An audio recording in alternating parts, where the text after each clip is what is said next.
Hey guys, welcome back to LifeLink Pod. I'm your host, Lacey, and this season we're talking all things LifeLink culture. So who we are, what we do, and why we do it. Whether you're here to be inspired, to learn more, or just come along on the journey, we're so excited you're with us. So now, on to the pod. All right, welcome back to the podcast. Here we are. I don't know if we have like a Jingle. I mean, we have like an intro thing, but like we never like LifeLink Pod. It's where it's at. Hey. That's hilarious. That was pretty good. I just like came up with that. Wow. You're super creative. Oh, I don't know about that. Super. I think we are all creative because we are created by the Creator. Oh, I see what you're doing there. And so we're all creative in some way. Yes. Or another. I concur. I think that we get it in our heads like creative people are like the super artsy, like thinking deep about everything kind of people. Mm-hmm. But you can be creative making a spreadsheet, you know? That's true. Yeah. It doesn't have to be painting or taking photos. That's real. Yeah. Anyways, where do you think you're creative, Pastor Dave? I've been accused of being a wordsmith. Yes, there it is. Yeah. You're very creative with your words. The way that you can craft a paragraph out of one sentence is just astounding. That's a very backhanded compliment. Yes. Anyways, okay. So today we are talking about one of our core values, which is we are proactive, not reactive. Mm-hmm. And so this is something that we, within like our church, and like how we run things, we try to think through this way. But also I feel like this one really, really can apply to our lives and make things so much easier in our lives if we can get this. So thinking about this, taking a look at what this means. Whew, this is going to be a fun one. Okay, so a proactive mindset, according to a definition that I wrote down, is taking responsibility, planning ahead, and making intentional choices.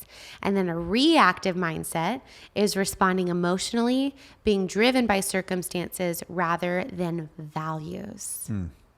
That is a great set of definitions. I thought so. I didn't make them up. You read them with conviction. Thank you. I was in dramatic reading club in shows. Sixth grade. So yeah. So let's talk about proactive, not reactive, and what does that mean for us? Okay, give me a scenario. Give me a quadrant of life. Okay, let's talk about it first within our church. This is a core value for us for a reason. Mm-hmm. So what does that mean for LifeLink? And our team and how we function, whether it's staff or dream team around our church, we're proactive, not reactive. Well, let me take a minute to take a couple of things apart, and then we can just put some ideas together and see if this frames up in a way that answers that question. Okay. Proactive versus reactive initially sounds like we should not be reactive. Mm-hmm. But there are elements in life that we react. Mm-hmm. Reaction is a part of how God created us. So it's not that we're saying we can't react to what something that just unforeseen happens. Like emotionally. Right. So there are moments where a reaction. If you told me something that's funny and I looked at you with a deadpan face and didn't react, I would think something's wrong with you. Right. Yeah. So, but that's connecting with what's happening around us. So we're not saying we can't react. Okay. But there are people who don't actually have any sense of proaction to them. Everything in life is a reaction to something. Mm-hmm. So it's like life happens to them. And so being proactive means I have a sense of vision or something. And it's not that I can't react, or a better word, maybe respond. Yeah. So that's life. Life happens to us, but we still have the ability to have a predetermined sense of vision or purpose, especially a set of values that inform our responses or reactions, so that the things happening to us are not in charge. Okay. But we simply acknowledge that just happened, and from a set of values that I have, I'm going to respond to that. Mm-hmm. So it could be how will I respond to this situation? somebody sitting in the seat that I want to sit in at church. How will I respond to that? Right. Or what value is going to speak to that? Or am I just going to react? The usher told me I have to sit on this side because the other side's full today. Or the worship leader said that I have to sing in the choir today because I didn't wear the right shirt or the right outfit, and I can't actually sing out on the front line. Or how will I respond to that? Yeah. As opposed to, am I just going to react with whatever feeling comes up? Okay. That makes sense? Yeah. So we want to, first of all, give ourselves permission to be responsive. We're not robots. We actually have the opportunity and the responsibility to respond to what happens around us. But I think the bigger idea is, do you let life happen to you? Or do you have a sense of mission, a sense of purpose? Or are your responses framed from values that you know what they are, how you see people and how you value people and those kinds of things? That's really good. So having a plan is important, but then also knowing when life happens and the plan, we deviate from it, we respond. But there is a big difference between responding and reacting, I would say. Reaction, for me, has a sense of involuntariness to it, whereas response means there was a moment of, however fleeting it was, that I actually took stock of what was going on and I chose a response. Right. But if I put my hand on a stove and it's hot, I'm not going to sit there and think, is this really hot? How should I? Yeah, that's true. So reaction to me has this sense of this involuntary response. Yeah. Which in a way is insightful because there's something that we can actually learn from our reaction in a later moment where we go back and process that. Right. And we think, wow, that was shocking. I was instantly angry with that situation, and it didn't merit at all that kind of response. Right.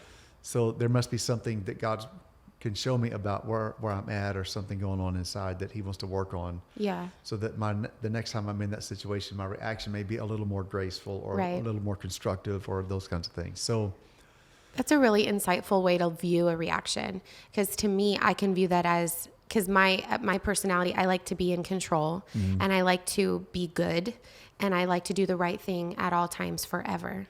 And so when I lash out irrationally sometimes, came from a movie. Try to think, what movie was that from? The Santa Claus. Santa Claus, yes. Where Judy? did you hear that? From Neil. He listens. Anyways, the amount of times, oh my gosh, I just have to tell you. The other day, Emma was asking, she and Nova were playing like restaurant. She's like, Mom, what's a good waitress name? And I was like, Judy? Forever. Forever. Anyways, what were we saying?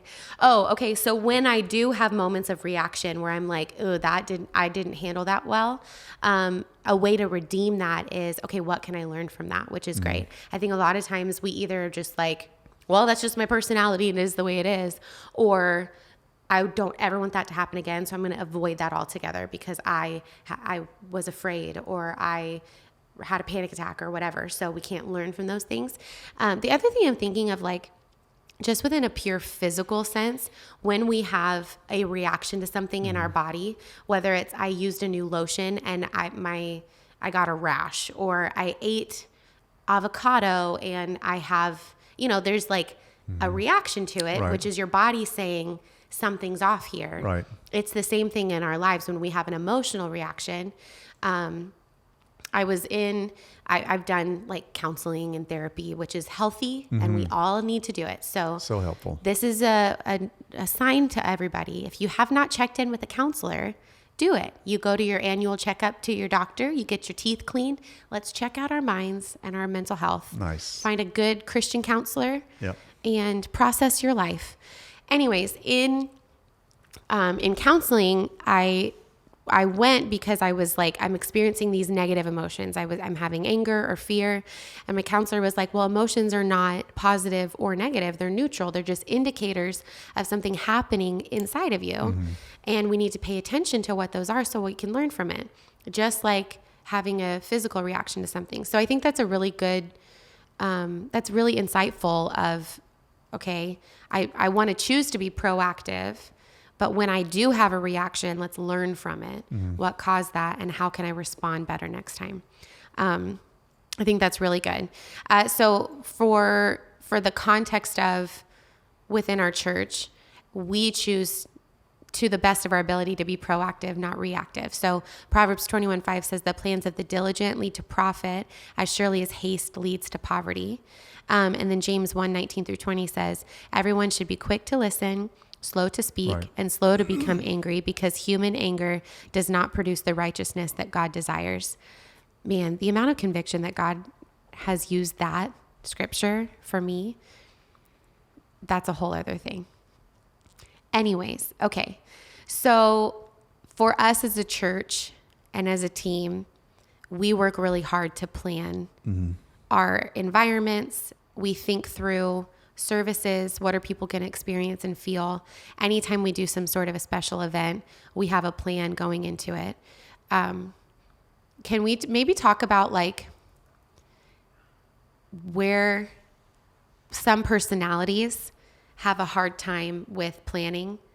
Like some people could be listening and going, well, you're type A people. That's not me. I just maybe not thinking I let life happen to me, but yeah, I have an idea, but I couldn't be that strict. But then looking at, it says in Proverbs, the plans of the diligent lead to profit. So there is something about having some sort of plan. Right. And Habakkuk 2:2, write the vision. Where does it say, without vision, people perish? Somewhere in the Bible. I just drew a blank. Same. It's like doing math in front of people. I can't. But the Bible talks about without a vision or a sense of plan, Right. we perish. The wheels fall off. So there does need to be a sense of plan. And so for us as a church and as a team, one thing that we do to be proactive, not reactive, is we do have a plan. Right.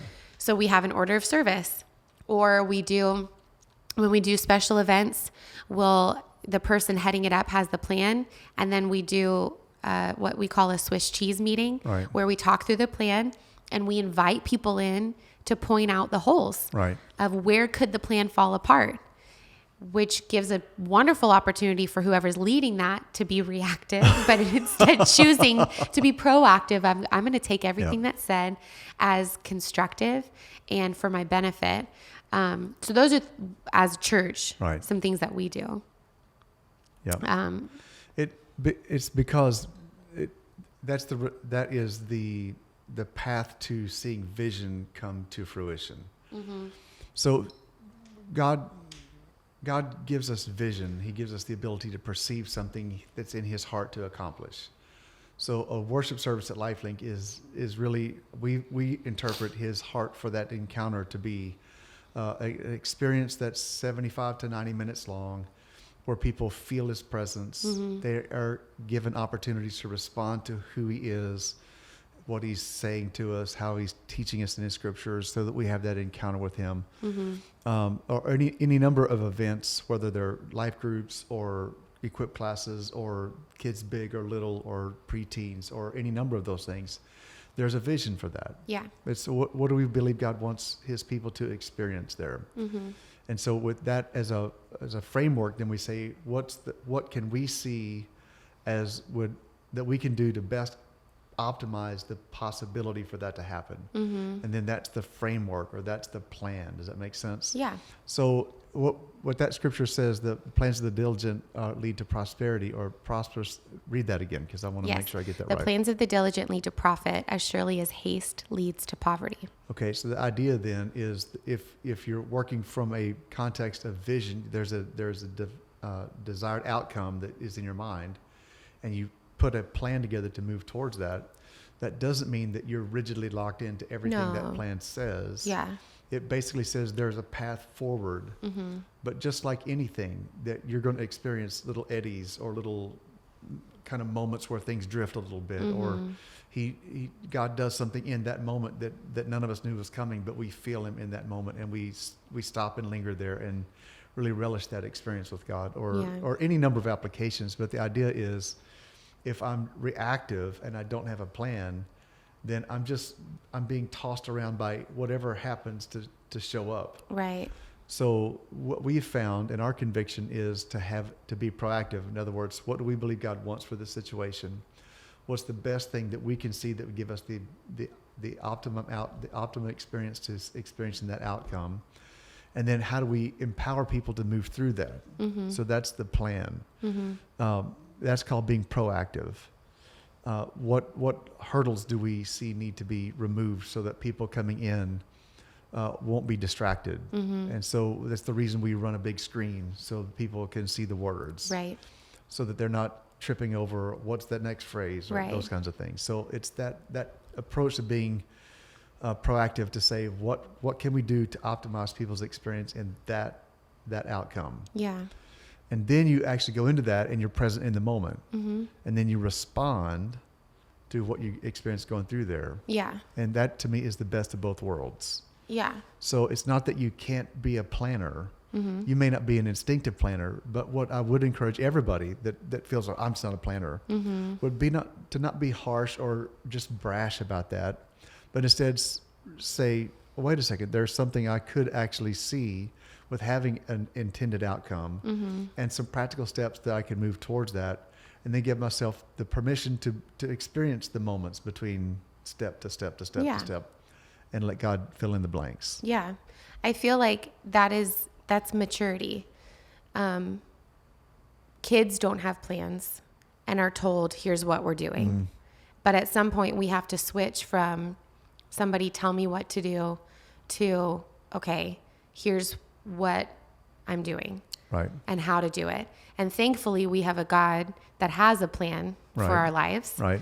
That we can say, God, what do I do? And then it's up to us. Like, he doesn't make us do anything. Then it's up to us to walk the plan out. Mm-hmm. And some of it might be, okay, then that means that I need to set my alarm for this time, or I need to put this much in savings. If this is what God's called me to do, then there are steps I need to take to accomplish that. Right. So at some point we do have to be mature. Right. And maybe we're not all going to be super type A. Everything's run by a spreadsheet and alarms go off every hour for what we're supposed to do next. Thankfully, there's grace and there's ways of, like, God knows how all of us are wired. Right. But yet we can't just aimlessly go through life without some sort of a plan. This is not a formula, it's a value. Okay. So being proactive doesn't mean this is the formula for everything. Right. It's I'll approach everything with the idea of what's the best outcome, mm-hmm. what gives me the best opportunity to experience that outcome, for whether it's for me or the family that I serve or the ministry that I'm in or whatever. Mm-hmm. And then how do then you go to the other side of it and say, how do I experience the moments that lead me through that plan? Mm-hmm. So you really do get the best of both that way. How do our daily habits and decisions reflect whether we're proactive or reactive? Like, what are some indicators in our life that would show which camp we tend to lean more towards? Sharpen that up. I'm not sure what you're asking. Okay, so like, what would things, like, how would we know? I feel like if you're proactive, you know. So maybe for those of us that are more reactive, what are some indicators that maybe we're reacting instead of being proactive in our lives? Well, a simple idea is, do you have a plan? Okay. Do you actually have a calendar? Okay. Do you? That's okay. But like a plan, like for what? For my life, for my day? Like at all. At all. Okay. Yeah. Is somewhere in your life something captured?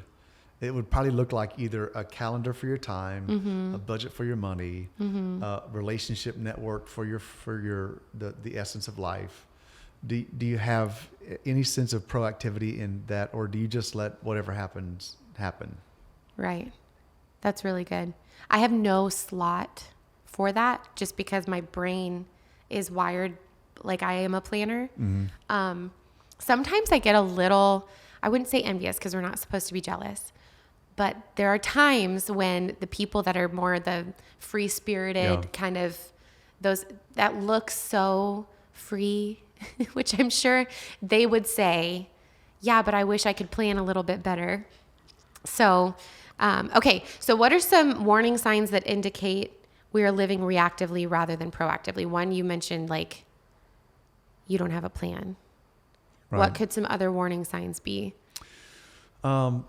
I feel like stress is a good indication that either there's an absence of a plan or you're too planned and it's not working, or any number of things. So anytime that there's an overwhelming sense of stress, something needs to be recalibrated.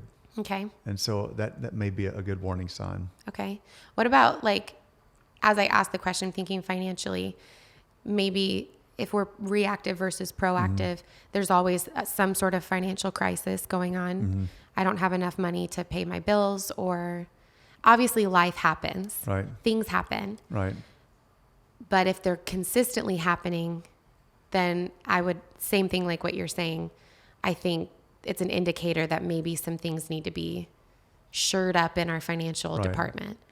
So time and money work really similarly.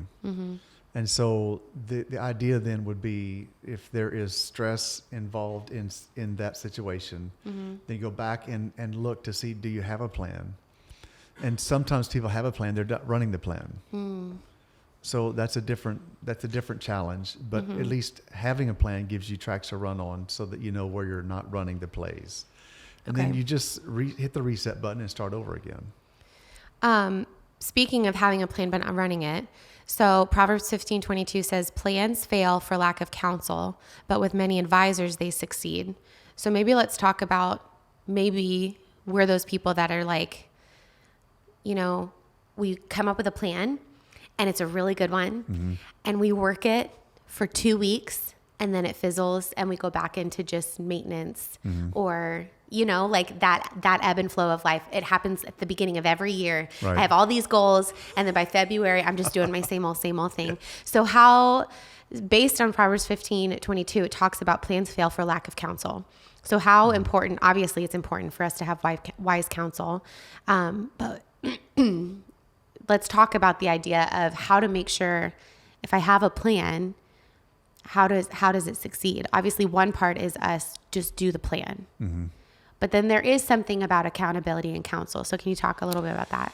Yeah. So the idea of counsel it's kind of, how do I say this? It can mean different things to different people. But the bottom line is, it's somebody who has the ability to give you an outside perspective of where you are. Okay. In other words, it may not be a counselor. It may not be a financial advisor. It may not be a productivity coach for your calendar, or a health coach for the calories and your macros and all that stuff. It actually may just be a friend that you say, hey, I'm going to show you what my plan is. And every so often, I'd like for either you to just check with me and say, can show me the plan. How are you doing? Or I actually have an appointment with you, which is a little better off, to say, hey, I want you to review where I'm at. The issue is, an examined life is a better life. And so it's not to say that we can't run our own life. Yeah. It's just that all of us have a little rationalizer inside of us. Right. And we love to tell ourselves rational lies and let ourselves off the hook. Right. And so the best defense against that is to be proactive by saying, here's the plan that I feel like, with the sense of God's being pleased with what this is, that this is what I feel like I'm supposed to be doing. And I'm going to ask a friend to come alongside, or a counselor, or a coach, or a financial advisor, or whatever it is. But just somebody that actually sits down with me and says, every 2 weeks, every month, every quarter, every whatever, here's where I'm at. And if nothing else, it gives me a reality check, and it says, this is where I'm fooling myself. Yeah. So I got to get back in the game.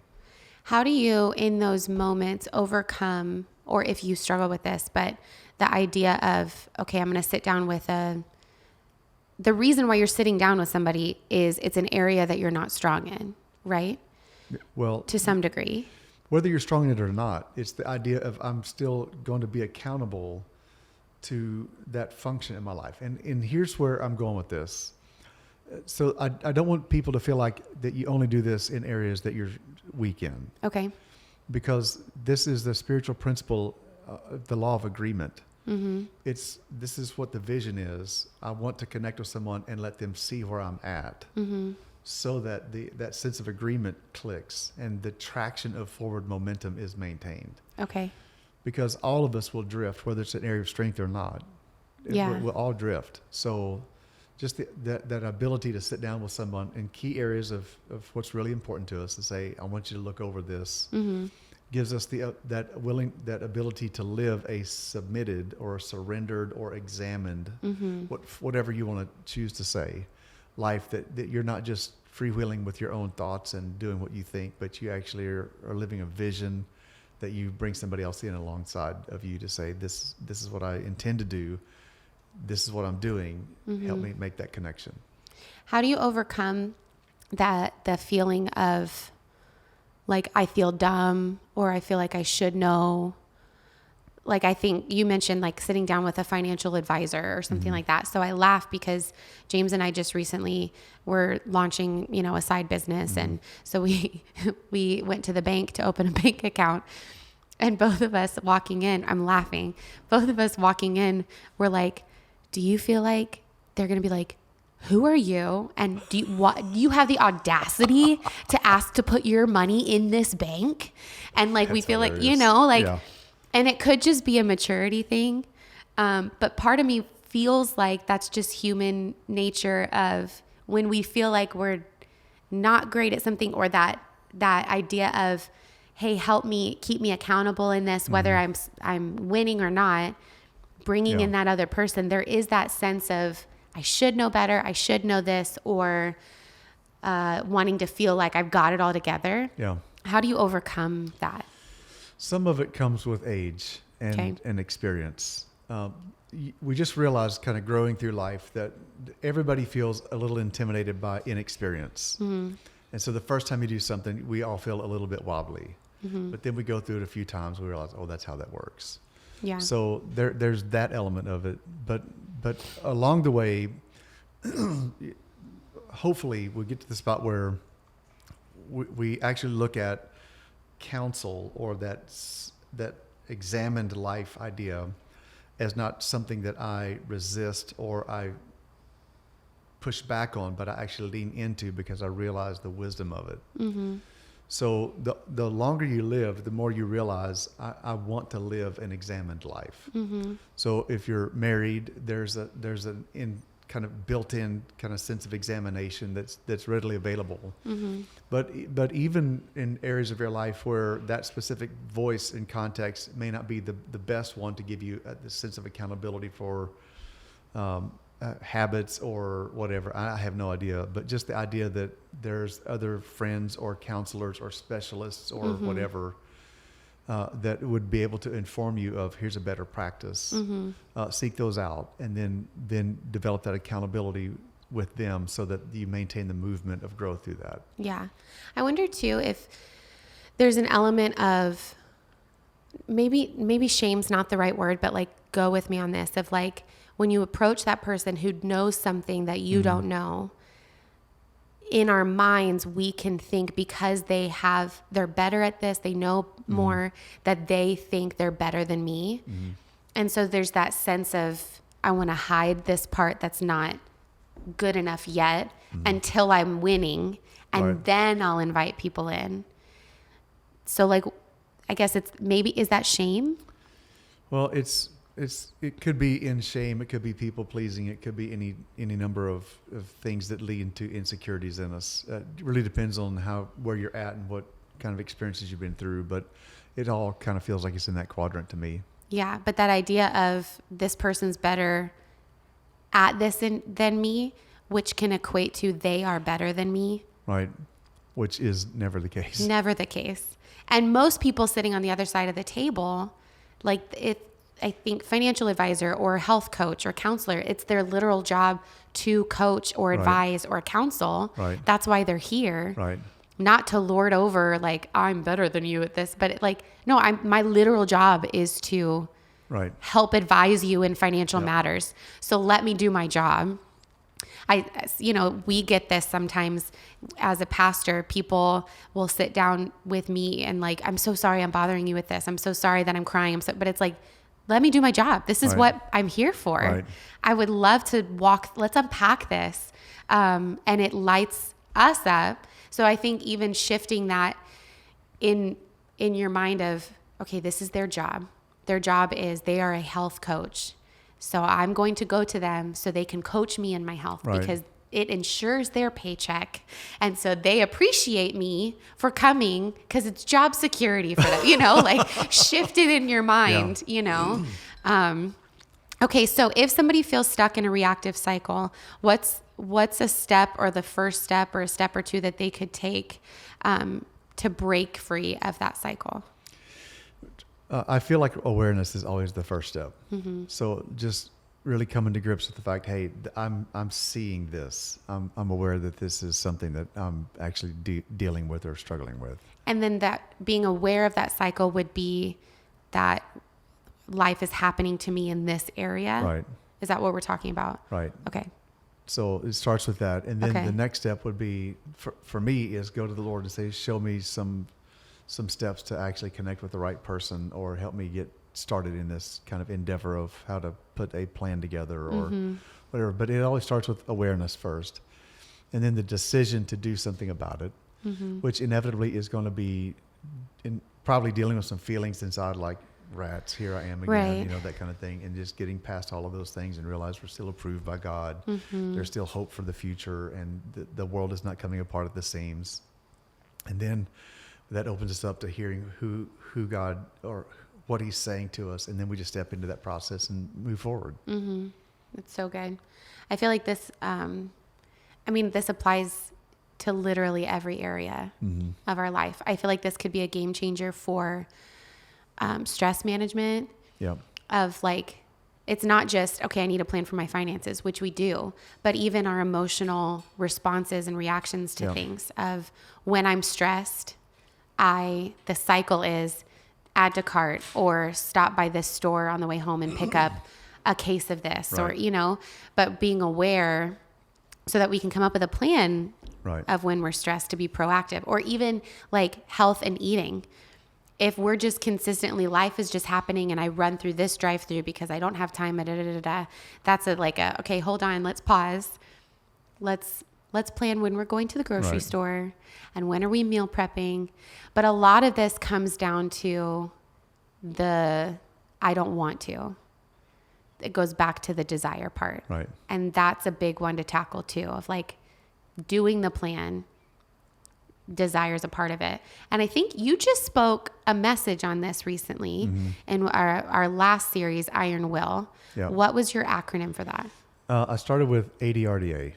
ADRDA. Right, which is awareness, desire, rationalization, decision, action. So that's the natural kind of response to the human, just the expression of will. It always it initially starts down that path. We become aware of something which fires our desire for it. We usually then talk ourselves into it by some rationale. Then we actually make the decision and we act on that. But because we're not simply left the whims of our own flesh and desires, we have the ability to actually interrupt that with the idea of ADSDA, which is awareness, which still sparks desire, which then we interrupt the idea by surrendering to what God's showing us about that, as opposed to what we just desire, how we would talk ourselves into doing that. And then we surrender or submit to that guidance. Then we decide and act. That's really good. It was making me think, I saw a reel recently of this girl. She was going through the drive-thru to get a coffee. And she's like, guys, I'm finally doing it. I'm finally going to get the shoes I've wanted for the last hour. And it made me laugh of like, that's so us. Right. We see something and immediately I want it right now. And thanks to Amazon Prime, we can have it right now. We order it and it's tomorrow. I think for me, what's helped me with because I'm an add to cart kind of person. When I'm stressed, I love to shop. And so instead of immediately buying something, I just add it to a list. And then what ends up happening is I forget that it's there. And then the list keeps piling up. And then I go back through and I'm like, oh, I don't actually really want that. Or I found something else. So it's that immediate, if I have to act on it right now, it's probably not. That's a great approach. If it's get it now before or you have to do this right now. Don't let ourselves or other people pressure us into making a right now decision. Most decisions in life are not now or never. Right. So that's a really good reminder. But that rhythm of awareness, and I think just being aware of the cycle is enough to be like, okay, I'm aware of something. I want it, but okay, God, I'm going to surrender and submit this to you. And I think the biggest takeaways, at least for me from this discussion we had today, is going back to that idea of the cycle and recognizing that cycle and that pattern and really implementing surrender, but then also an examine life. What did you say? Examine life is the best life. Is the best life. I need to bring other people in on the journey. And I think there's a difference. I heard it said one time that some people, this one person was like, I'm really cautious of when I share my goals because a lot of times sharing the goal, you get the response from people feels enough like you get credit already, but you haven't even done the thing. Right. But because it's on your goal, people are like, wow, you're going to run a 10K. Wow. But yet you haven't even done anything with it. So bringing people in is important, but not, I'm just sharing, here's what I'm doing to get response from people, but bringing key people in that are winning in that area. That's super insightful. Right? Yeah. Because if I'm just posting my goals and stuff all the time, people think I'm amazing. And I could be sitting at home saying, I'm doing my 10K. Yeah. Right. But no, I'm going to intentionally tell this person who's a runner and has a running app, and then I'm going to text them every time I run. Right. Not to get the wows, but so I can get the results. Right. Yeah. So good. Yeah. Okay. This was a really insightful discussion. I'm inspired. I'm inspired. Okay, let's go get our goals, guys. Live proactively. I love it. All right. Well, I think we did it. That's a wrap. That's a wrap. All right. See you guys.